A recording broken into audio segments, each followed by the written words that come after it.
Градоначалникот на општина Ѓорче Петров заедно со националниот координатор за воени и полициски ветерани Стојан Чангелов денеска остварија средба со семејствата на загинатите припадници на армијата на Република Македонија од територијата на општина Ѓорче Петров. Двајцата представници на власта ги слушнаа долгогодишните проблеми со кои се соочуваат сопругите, децата и родителите на бранителите, кои во 2001 година својот живот го жртвуваа за Македонија. Најголемиот проблем за кој со години бараат решение е нередовното вработување. Тие од надлежните бараат да им помогнат во обезбедување на постојан работен однос во државна институција. Ангелов потврди дека досега малку е направено за семејствата на загинатите, но верува дека тоа во најбрз можен рок ќе се поправи. Целта нова средба е во пресрет на новогодишните празници да поразговараме со луѓето, да видиме што ги мачи, какви проблеми имат и кои од овие проблеми можеме да ги решиме и доколку имат некое неостварено право кое што ги следува со закон, да се погрижиме за истото. Колку години помина од 2001 година до сега, дали до сега нешто превзема?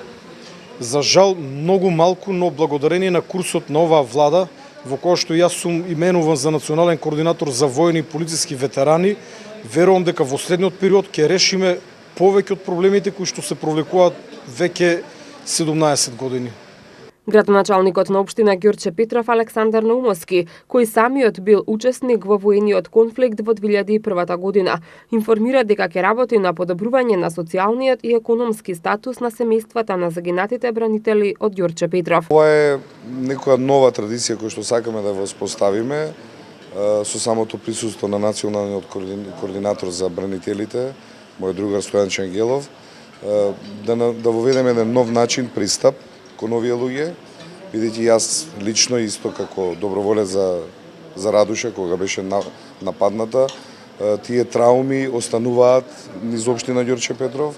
Јас секојдневно се среќавам со нив, меѓутоа друго е кога директно од премиерот преку националниот координатор за бранителите, тоа истите ќе бидат сослушани, евидентирани нивните проблеми, колку што можеме и како локална самоуправа, како општина и како влада да им излеземе во пресред, бидејќи загубата за Република Македонија нема цена. За потсетување, бранителите Томе Бадаровски, Гоце Чангуловски, Бранко Јанев, Томислав Настевски, Маријан Чобушковски, Ивица Златевски, Томе Димовски и Раде Јанковски настрадаа на 10 август 2001 година, кога воено товарно возило на патот кај местноста Љубоденски Бачила нагази на 2 противтенковски мини.